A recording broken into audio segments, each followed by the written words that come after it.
Hello, ladies and gentlemen. Welcome to another episode of Play the Tape. I'm your host, Derek J. Fields. Listen, full disclaimer, we are not licensed or clinical social workers, mental health consultants, mental health therapists. What Play the Tape is a platform of community advocacy and support for those with mental health conditions and substance use and recovery. We're here to let you know that resources and tools are available and let you see that people that have mental health conditions, that have substance use, like myself and my guest today, push forward through the adversity and prevail on the other side. And this is a platform for hope. If you didn't know, now you know. Absolutely. Listen, my guest today, my brother today, is someone that's part of the mental health community. He is an advocate. He speaks out for mental health, having his own challenges in mental health. He wants to give you his testimony, give you his story, let you hear his side. And again, how he, through adversity, through struggles, through trials and tribulations, still has success in his life. So without further ado, my guest today, Trent McPherson. How you doing, brother? I'm doing good. How about you? I'm doing well, man. I want to say thank you for being a part of this. Um, and just taking the time out to share your story, to share your testimony, and to give people your experience, strength, and hope on how you overcome, how you are overcoming, and the things it takes and the things it is taking to succeed in your life and to become the person that you want to be and the person you are now. So I want to say thank you for that. And it's an honor to have you. Without further ado, Trent. No, man. Thank you. First off, thank you for inviting me to be on the show. I really appreciate it. I'm a little bit nervous, but I'm also excited to share my story and hopefully somebody out there can relate or learn something or just somebody can take something away from Absolutely. Absolutely. Wherever you want to start, go for it. it. So in terms of like mental health, I feel like my childhood was like it was quite normal actually. I grew up in a single household. It was just my mom and my brother, and my mom actually worked. She worked like three jobs. Um, my dad wasn't really around because he was uh he was abusive to like us, the kids, and also my mom. So we kind of got out of that situation. I think that was like the first time that I really experienced like going through something in my life. Go ahead if you have a question. No, I was fixing my mic, but how old were you at that time when that was all happening? Do you I was remember? around, yes, I do. I was around 6 years old, 5 years old, and my brother, he's 5 years older than me, so he was around 10. So I think that was like those are like honestly my earliest memories. Some of my earliest memories, excuse me, because they say you don't start developing memories until you're around 3 or 4 years old. So I mean, I have a couple earlier memories, but some of my earliest memories were times like that. So I'm glad that we were able to get away from that because I definitely, I mean, when you're a kid, you don't really understand it as much. But now, as you get older, you realize like what your mom was going through and, what your brother was going through. And it was definitely, that wasn't a good situation to be in. But, oh, go ahead. I'm sorry. No, no, go ahead, go ahead, go ahead. I was just going to say that I can relate with similar, very, very, very similar situation in my household as well. My mom just chose to stay. Um, so I understand that childhood trauma in that regard, that abusive parent, you know? Mm, So, but go ahead. yeah. Yeah. Hmm. Yeah. Sadly, that's all too common. And I'm really proud of my mom for being able to get out of that situation. And she definitely made our lives better. So, but like I was saying, after that, like my childhood was, it was quite normal. My mom, she worked like three jobs, so it was pretty much just me and my brother at home. But I'm not complaining because my mom, like I said, she working all these jobs to make sure that we always had food, we always had clothes when we needed clothes, we always had textbooks, whatever we needed. She was going to make sure that we had, no matter how hard she had to work. So my mom is definitely a huge inspiration for me just in life in general.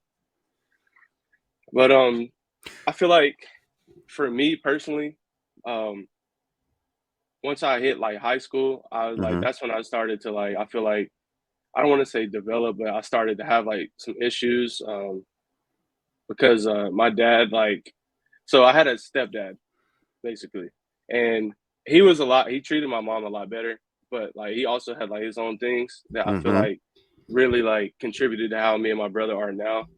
And he was an amazing person. Like I love him to this day. And but a lot of things were like we saw like some things that like I feel like kids shouldn't see in terms of because like he was a really big drug dealer, like really really big, and like a lot of times like I said, my mom was at work, so it would just be us at the house, and we saw like some messed up stuff. We would see drugs. I mean, we saw people getting beat up. We saw like drugs on the table, guns on the table. You know, they're in there playing cards, passing whatever around, guns around. Me and my brother, just kids not knowing what we were doing, playing with guns. And I feel like that kind of, I feel like it kind of like influenced me as a person, Mm-hmm. which I hate to say this, but I feel like it definitely influenced my brother. And then me looking up to my brother, it influenced me. So I feel like that's where me going down the wrong path started. So I always had this attitude that like, you know, I'm untouchable. Nobody can mess with me, you know, which is like a typical teenage attitude, Right. sadly. But yeah, I was very wrong. So me and my brother were both like kind of going down this path where, you know, we were abusing substances, we were selling substances, we were involved in like I don't want to say street life, but it kind of was street life. Because my stepdad definitely was, and it made it like to where it seemed like it was cool because like it was something he was doing and he was like this like really popular, you know, big bad guy, and like we were like his kids. So to me at the time, not understanding like there's a lot more outside of life than that. To me, Mm-hmm. that was my whole life because he was like the first father figure that I like looked up to and I really appreciated. So like to me, that's what I wanted to do. I wanted to be just like him. You know, he treated my mom good. He's not even our biological dad, and he treats us amazing. So you know, I that's like I was looking up to him like he was a role model. So you had your So brother, you had your older brother, your stepdad. Did so you seeing your brother, your older brother, seeing your stepdad, seeing the strength of your mother to overcome what she overcame, and then everything that you're seeing that you want to be or you want to emulate, was that something did your stepdad know when y'all started getting more involved into the street life, to the being a hustler, to yeah, exactly, and that's the thing with him is like he tried to keep us away from that as mm-hmm, much as possible, but like he was so deep into it that like it was inevitable. Like there's no way that like he couldn't like he could keep us away from that. Because like I said, I mean, we would just be at the house and like we would see all kinds of stuff. I mean, we were in places that we weren't supposed to be. You know, like my stepdad was always like, "Look, don't you go in that basement. If you go in that basement, I'm gonna tear you up." And I was like, we were like, "All right." all right, He would we let me gotta out. go in that basement. Exactly, Yeah. exactly. So we was definitely doing stuff we weren't supposed to be in, but he tried his best to keep us away from that. But I mean, me and my brother, we was knuckleheads, so we was definitely trying to figure out what was down there and the type of life that he was living. Because I mean, once he came into our lifestyle just improved dramatically. Because like I said, he took care of us. He was making tons of money. Because I mean, he was moving a lot of like was moving a lot of stuff. So Mm-hmm. um, that definitely had a huge impact on my brother. As I said previously, my brother, another person that I really look up to. I'm following his footsteps because you know that's my brother, and he's 5 years older than me. So there's a little bit of an age gap there. So you know he's like by the time I'm 10, he's 15. Mm-hmm. Excuse me. So he's already in high school and stuff. But I feel like where it really got bad is my stepdad actually went to prison, and he got sentenced to 22 years. And that's when you know me and my brother kind of we lashed out a little bit because we were angry that like when he got caught, we were angry that you know he was gone from our lives. My mom was upset, you know, because she was working again, struggling. You know, we had to move to a different place because we couldn't afford rent. And I mean, I wasn't really mad at that, but I was just mad that like you know my father figure was gone. And I mean, 22 years. I'm gonna be an adult by the time he gets out. And at that point, that's when me and my brother just his was earlier than mine because, like I said, he's older than me, but Mm-hmm. he definitely went down that lifestyle a lot harder than I did because my mom she kind of kept her hands around my neck in terms of like trying to keep me on the straight and narrow, but ultimately it didn't really work out. And I feel like this is where once I hit high school is where I started to get really really bad. Um, getting in fights, still selling drugs, still doing whatever, flashing guns, whatever I could get my hands on, I was doing it. You still wanted to be a And part of it. You still wanted to be a part of it. You at that time because your stepdad was gone and your older brother was your older brother. He was deep, and you still wanted to be a part of something. exactly, exactly. At this point, that was like kind of my identity. Sadly, Good, because I mean, good word. Good word. Yeah. all I've seen is the first father figure that I really looked up to. And, as a young man, that's like you love your mother and everything, but when you have a good father figure, like you really look up to that person. And even a mentor, like even if it's not a father figure, like a mentor, that's somebody that you really look up to and you really respect. So once he was gone, I see my brother doing that, and I was like, man, this is all I've known since I was, 10 years old, and I'm 16 now, 17 now. What else do I do? I don't really know what else to do. All I've known is drugs, violence, whatever. Getting money, and so eventually, this is where it like really went downhill for me. I had some friends that I went to high school with who were also involved in that kind of lifestyle, similar to me. My brother, he was gone by now, so it was just me and my mom at home. He moved away from home. Excuse me. Would you when he moved? Did y'all ever? I know you. That was your dude, and I know he loved you too. Did y'all stay in contact, or was when he left, he just wanted to leave and start his own life? Did y'all still stay in contact when he first decided to leave at that time? It it was a little bit of both, like how you said, like he wanted to start his own life, and Mm-hmm. then we stayed in contact. Like we would always like we would talk to each other maybe once a week, and it was always all love, like it should be, or like it's always gonna be. Good. But we definitely didn't talk like we used to. We weren't doing things together, and he had his own life. He started doing his. He's a barber now, so he started doing his like barbering stuff, and we just started talking less and less. But excuse me, like I was saying, me and my friends, like I said, I had some friends that were also involved in that lifestyle, Mm-hmm. and we we came up with a plan. We were just trying to make some quick money, and we ended up we actually robbed a guy like at his house, and we all got charged with armed robbery and breaking and entering, and that was definitely the darkest like time of my life.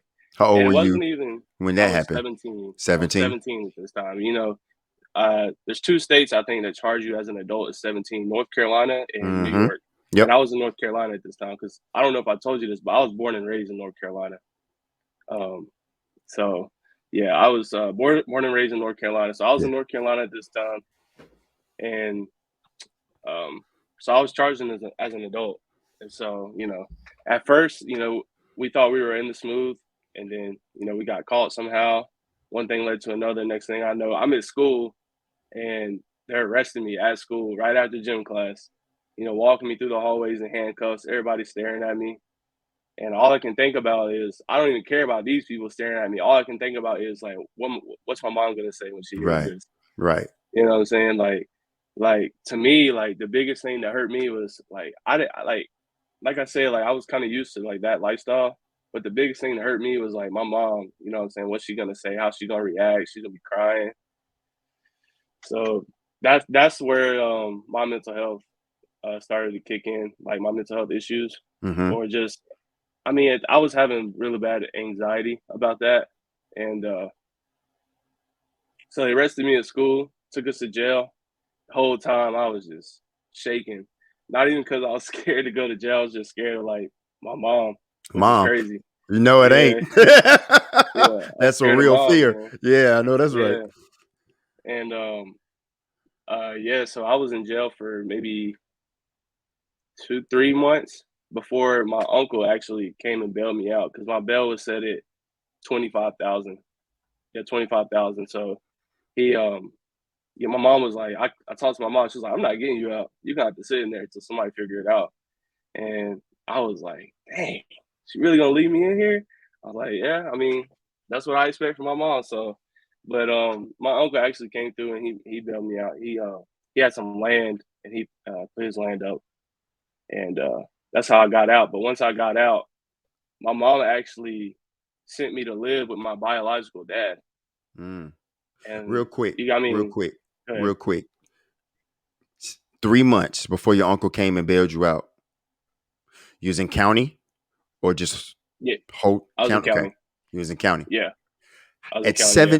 17, sitting in county for 3 months.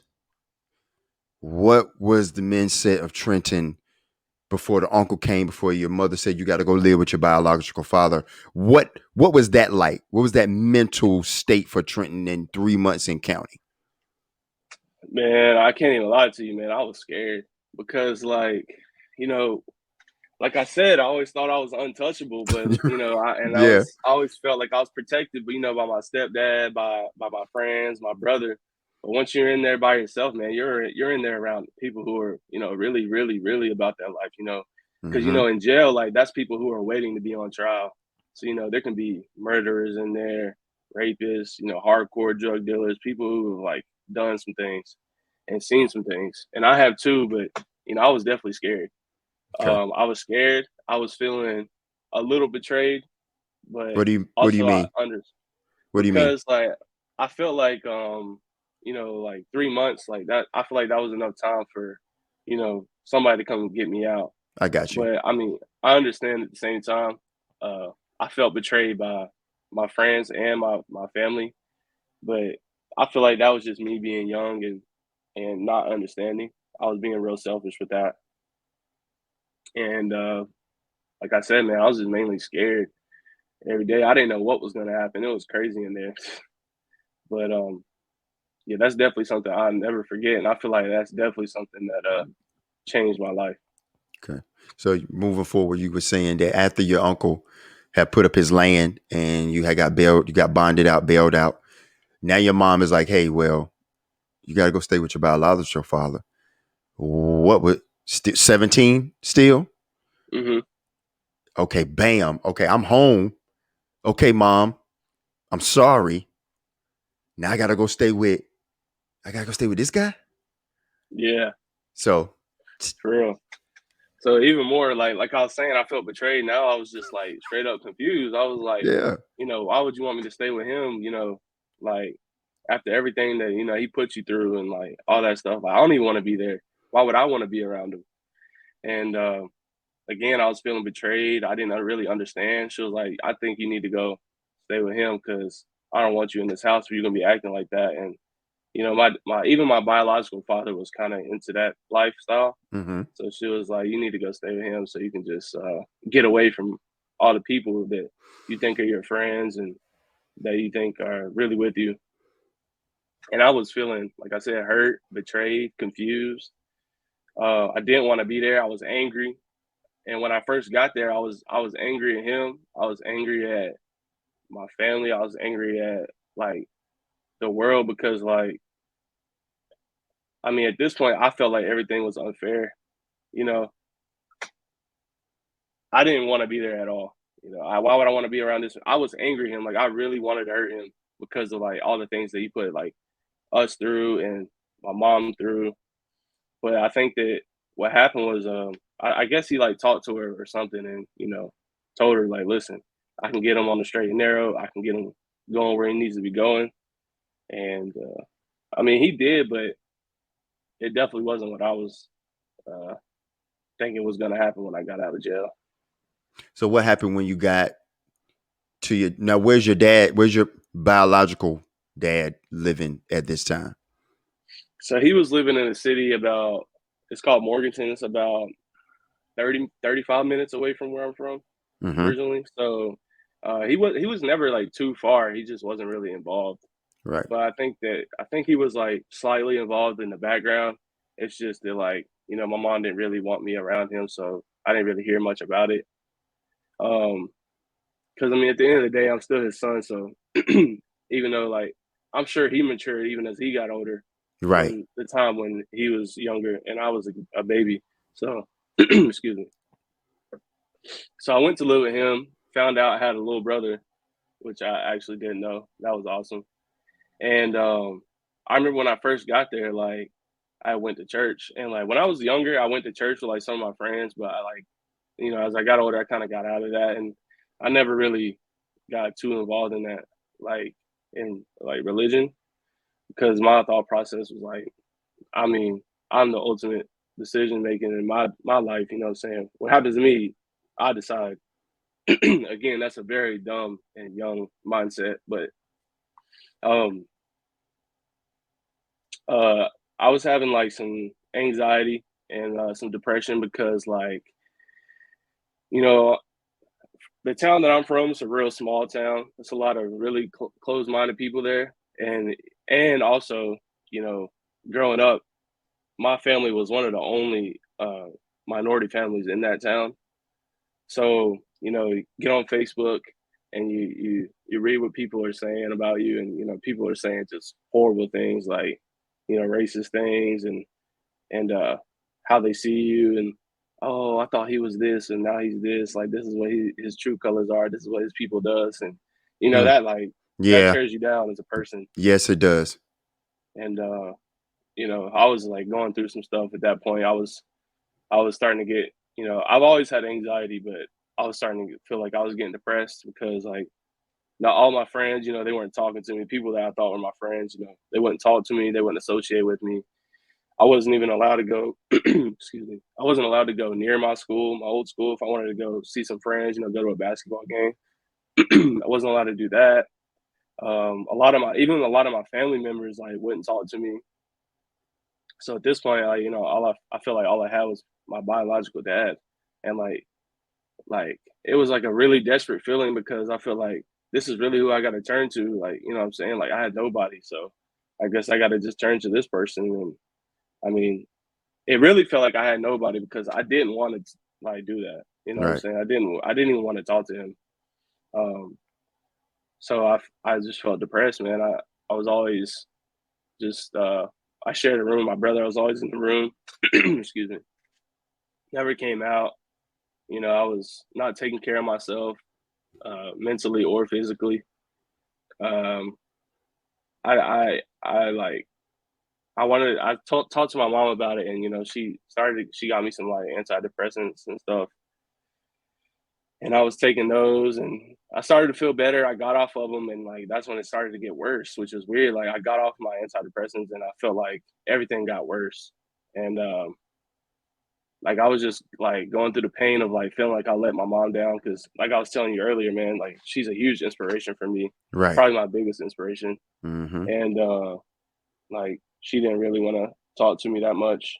I mean, she was there for me, of course, but she didn't. She was like, she wanted me to know, like if I'm here if you need me, but you need to learn how to be a man and grow up. So I really felt alone. I started feeling like a little suicidal because I just felt like I had nobody, and like sometimes I feel like I didn't go through enough to like have those feelings. Like I feel like those feelings aren't valid. And I was feeling like that at the time, like, man, like, why am I feeling like this, man? This is like I was mad at myself. I was like, why am I feeling like this? Like I shouldn't be feeling suicidal because I have no friends or I have nobody talking to me. But that's the thing about like mental health is like, you can't compare yourself to other people because like what you're going through may be a lot for you, but for somebody else that may not be a lot, or vice versa. Right. You can't And minimalize someone else's struggle, their triggers, their exactly, challenges, their trauma. Yeah, I'm with you. I'm with you. exactly. And so, I was feeling suicidal. I just felt like alone, no matter who I talked to. Like I said, I wasn't really religious, so I couldn't turn to God or anybody. Me and my brother weren't really talking at the time because he Mm. was so busy. So it was just me. And like I said, I wasn't taking care of myself mentally, physically. Were, were spiritually. were you able to were you able to reach out and communicate with your stepdad? Was there any opportunity for that? Like, man, maybe I need to reach out to him. Is there any way that I can do that just to be like, this is where I'm at, this is what I'm feeling. I look up to you. You're you're a strong man that I see. I always wanted to be like you. Uh, I'm grateful to you what you brought into our lives as far as the stability. Was there any way that you could reach out to him at that time? There was so at the beginning when he first got arrested, we would go see him. We would visit him while he was in county, and once he got sent to prison, he actually got sent to I think it was California, and we were Mm, still in North Carolina. And my mom, like, she made sure she kind of like blamed. She was really angry at him first for involving her in that lifestyle. Number one, involving her kids in that lifestyle, mm, and she has like her career that she's been working on for so long. She's gone to school for her career. She's sacrificed things. My mom's been through a lot, like a lot, a lot. I think you should talk to her because share her story is insane. She could write a book. absolutely. Absolutely. If she's But interested in coming on, absolutely. um, yeah, she's so she was mad angry at him for that. So she kind of made sure, like at first we were allowed, send him a letter, call them, anything, but she kind of made sure that we were not talking to him because she didn't want us to feel inspired by, him. Or I mean, she knew that we didn't want to be like him because she knew that we didn't want to be in prison. But even though like he is there, we still respect him as a man because of what he did for us and our family. So, Right. you know, she pretty much made sure that we weren't talking to him. Okay. So at the point where you're feeling a little suicidal, you got off the antidepressants, you felt worse, wasn't taking care of yourself mentally, physically, emotionally, spiritually, no way. Um, what what changed? What was 18 and 19 and 20 and young adulthood, Trenton? When did the change occur? Or did it have to get a little bit worse before the change occurred? Or did you know, like, I'm not feeling right. This is not okay. I need to see what resources I need to make a change. When did that start to take place for you? Um, that took place for me. I would say once I left like my biological dad's house. How That old were that you? How old were you I then? was at this time I was like 18. Okay. At this time Okay. I was 18, so it was like a year later. Okay. So I was at my biological dad's house for maybe let's see, 7 months. Mm-hmm. And during those 7 months, I like went to like the local high school, and like they were like, "No, we can't have him here." And because somehow even they found out about what like happened with me, and so what really changed me, and I'm like super grateful for, is I went to an alternate school, and I'm not sure if you're familiar with those, but No, no, explain that. What's that? so alternate school it's like a high school, but it's for kids who are like troubled, who are like, they can't stay out of trouble at like a traditional public school. So it's just called like an alternative school. Is it more And private? it's more private, yes. It's smaller classrooms. It's Okay. free though. It's public. It's a free school. It's like I said, it's just for kids who like, they, stay in fights, they drug abuse, kids like me. And it's definitely more private. The classrooms are way smaller. There's a lot of security always around. But honestly, like, even though like it sounds like something where a lot of like delinquents would go, like Mm-hmm. some of the best people I've ever met in my life, like were at that school. And I feel like that's what really changed for me because I met like some really, really inspirational people there, especially my teachers. I had a teacher named Mr. Douglas, and it was a black man. I was And just about to ask you, was there a standout at that school for you? I was just about to yeah, ask you that. Yeah. yeah, there was two men there, and one was named Mr. McCorkle, and one was named Mr. Douglas. And man, I will appreciate those people to the day I die because they really changed me. Like they really, really changed me for the better. And even some of the students, man, like they come from like situations like situations where it's like I'm so thankful I'm not from that situation, where I feel so blessed that like I had either a one parent or somebody in my family that just really cared for me. Because I mean a lot of those kids like didn't have that, and that really made me thankful, and that started to like lift my spirits a lot. But like I was saying, the professors, or not the professors, the teachers there, man, they were like, even though they were surrounded by like kids who were like, you know I mean, I guess like bad kids, but they always treated us like respectable young men, and they made sure that we felt that way every time we were in their classroom, and they really taught us like right from wrong. And you know how earlier I was saying even a mentor like will make you like really Mm-hmm. respect them and can change your life. Like those were like my first mentors. And honestly, like thinking about it, like even though like my stepdad was a great person to like my family and stuff, like those men were like the first like positive men that I like looked up to in my life. And I was like, dang, like this is what you're supposed to be like. This is how you're supposed to act. This is how you're supposed to treat people. And every day I was happy to go to school because I couldn't wait to talk to them and get some more wisdom. And even the other teachers, like they treated us like people. And that's kind of how I was saying earlier. Like in my community, a lot of people were just like this guy is scum. Like this is what his people does. This is how they act. Like he's not even. They're not even like people. They shouldn't be a part of this community. The school that I went to in Morganton, like they were the same way. Once they found out like what I had been through, they just immediately judged me. They don't even know me. Um, you know, Everybody who knows me always said like who I was as a person, but um, you know, these people would immediately judge me, and Mm-hmm. and you know, tear down my name and tear down my family's name and my culture's name, and I didn't appreciate that. And like I said, that really tore me down. But these two guys like really picked me back up and told me like, no matter what you go through, no matter how hard it feels, like there's always better days ahead. And I know that's very cliche, but it's so true. Like Right. it's so true. Because I just think back to when I was in my darkest moments, where like I like really thought about like I really thought about like ending it all. Like it just didn't feel like I just wanted a way for my pain to stop, Right. because like that's all I could think about is like no matter, like I know this will affect other people, but like this seems like the only way that like this will change.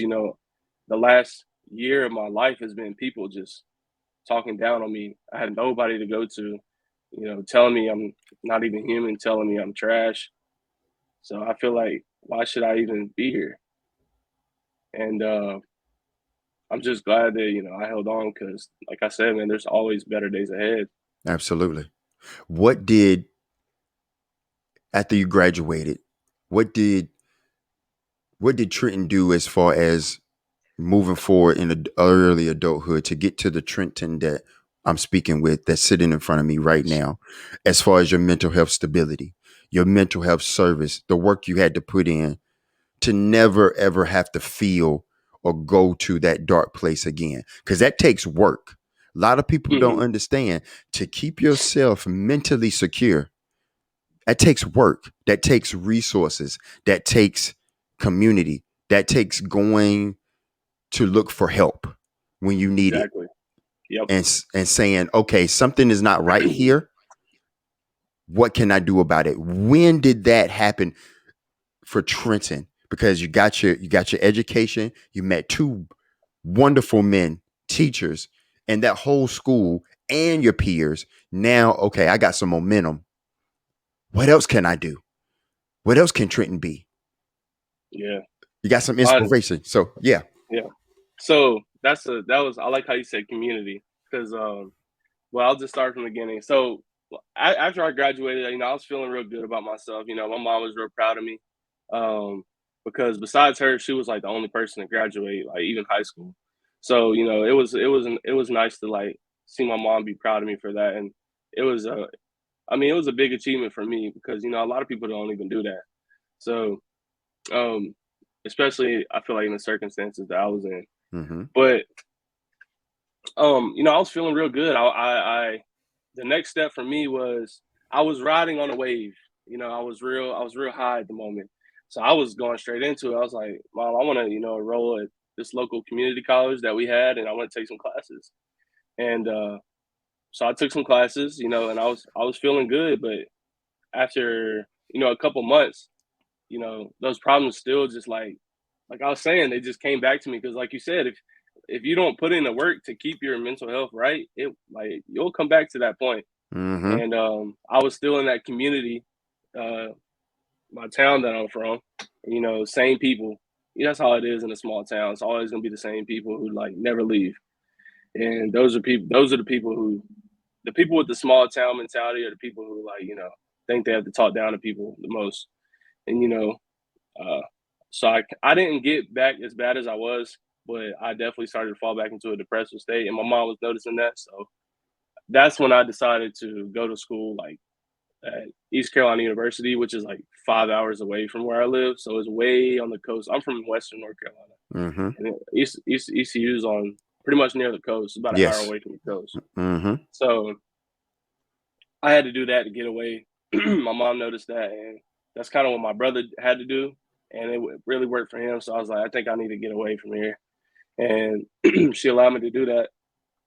So I went to school out here, and I was real reserved at first. Like I didn't want anybody to know anything about me because I didn't even want to take the chance of somebody being like, "Oh, that's the type of person he is." Like you know what I'm saying, without even Yeah. meeting me first. Right. At this point in my life, I was like trying to stay away from that lifestyle that I was living. I definitely wasn't in the mindset like, "Oh, I'm untouchable. Can't nobody mess with me." Because I mean, I was locked up with nothing I could do for 3 months. You know what I'm saying? There was nothing I could do except for just sit in a cell and read a book and lay down and walk around you know, 2 steps in each direction. That's it. So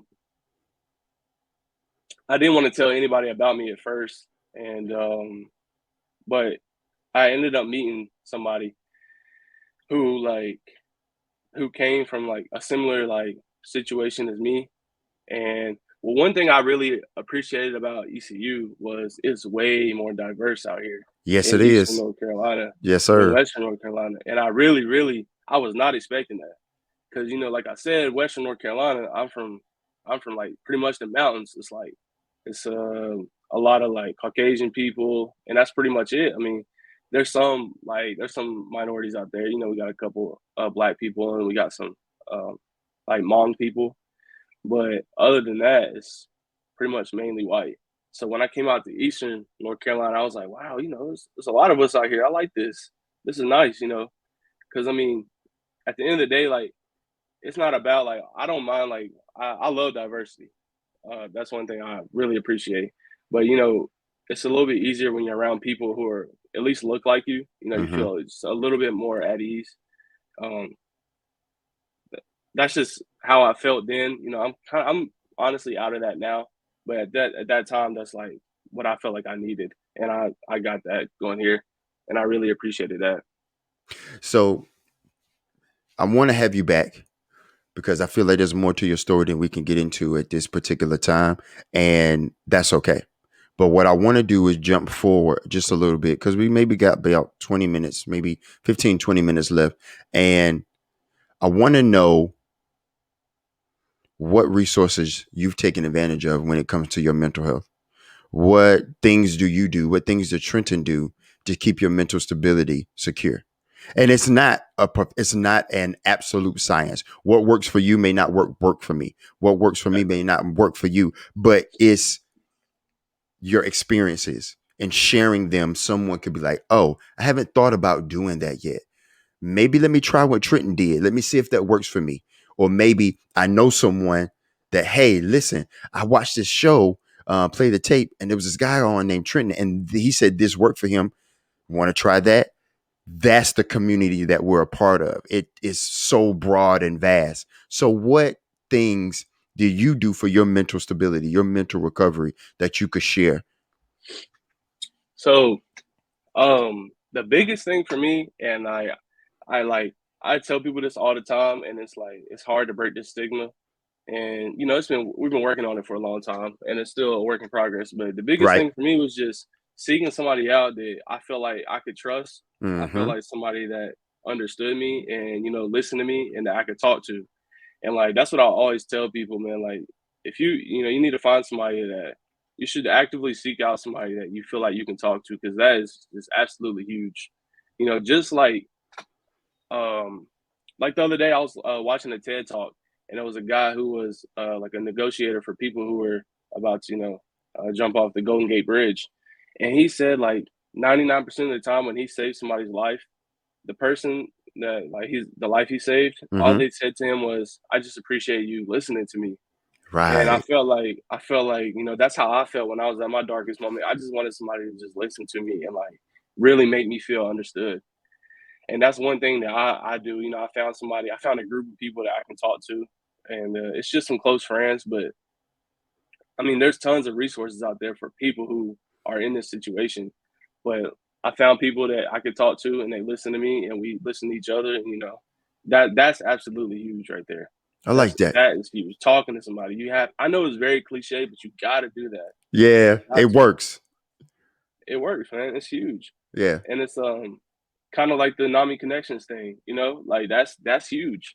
Like finding people who have been through stuff and are experiencing mental health like symptoms and illnesses, and just listening to their stories, listen, seeing the similarities in your story and appreciating their story, and watching them listen to you. That's huge, man. It makes Mm. you really feel heard, and it makes you feel like you're not alone. There are other people who have been through a lot of stuff, and they're there to support you. Right. And that's hope. That's hope. That's what Exactly. that's what we're doing today is we're providing hope. They're looking at two young men right here and they're like, wow, they're succeeding. Not perfect. Every day is going to be a struggle. There will be challenges, but there also will be successes. And how do we find those successes? I like how you said the talk, the group, the support, your peers, the NAMI, which is the National Alliance on Mental Illness organization, is, and we're going to talk about that because you're hosting an event on May 5th that I want to get into in a little bit. But I also wanted to ask you, going forward, how important is it to you to share your experiences, to advocate, to get engaged in the community, to be like, hey, mental health is real. Just because you can't see it does not mean it's not real. It affects more people than you think. And it is okay to say, Yep. I'm not okay, and to reach out. How important is that message for you, Trent, to let people know that? That's like to me, that's like my number one importance because I feel like as men, one, we're always told to like, suck it up. We'll be okay. Just keep fighting through it. And I feel like a lot of people have that mentality. And they think that if they're going through something, if they're feeling stressed, they're being weak. And even as a kid, like growing up when I grew up, like I was told that, what I'm saying? Like I was told like I need to be strong for my family, I need to be strong for my mom, my siblings, my cousins, sisters, whatever it is, I need to be strong. And I feel like advocacy and education is like the number one way to improve people's like mental health. Just let them know, like, listen, man, it's okay to feel like that. It's normal actually. It's very normal. People I felt like that every day for a certain time of my life.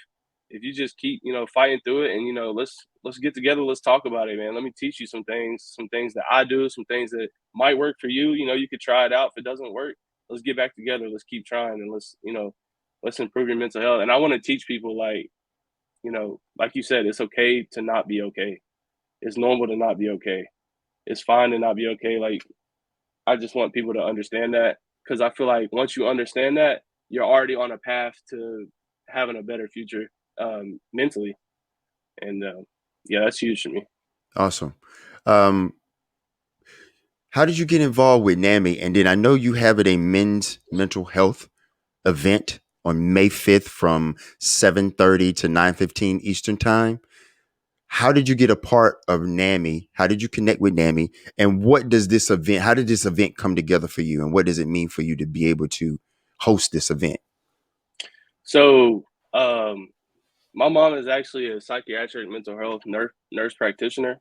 So, and that's kind of something that I want to start working towards because I really like her job because it's dealing with a lot of people with mental illnesses and things like that. So, I shadowed her, and I really liked what she did and how she did it. And so I was looking for an internship because with my program at school, we have to have an internship to graduate. And Mm-hmm. I was looking for an internship that would deal with mental health and potentially like I wanted to be able to advocate, go out, have programs, and just touch people's lives. Um, and I had a friend that was in one of my classes, and she told me about NAMI, and said that it was an amazing internship. Our supervisor Tiffany pretty much allows you to do like whatever you want in terms of advocacy, education, and I was like, man, that sounds like a lot of fun. I really want to do that, and so I just applied and I talked to her, and she was glad to have me. So here I am, a NAMI intern. But if I could, I would I would stay here full time because I love it. I really do. Right. Um, but the men's mental health event. So that's an event that I wanted to do because, like I said, like it's just I feel like mental health is like it's starting to get talked about more and more with men now, but it's always been something that has affected a lot of men. I mean, my parents, my dad, my biological dad, even my grandfather.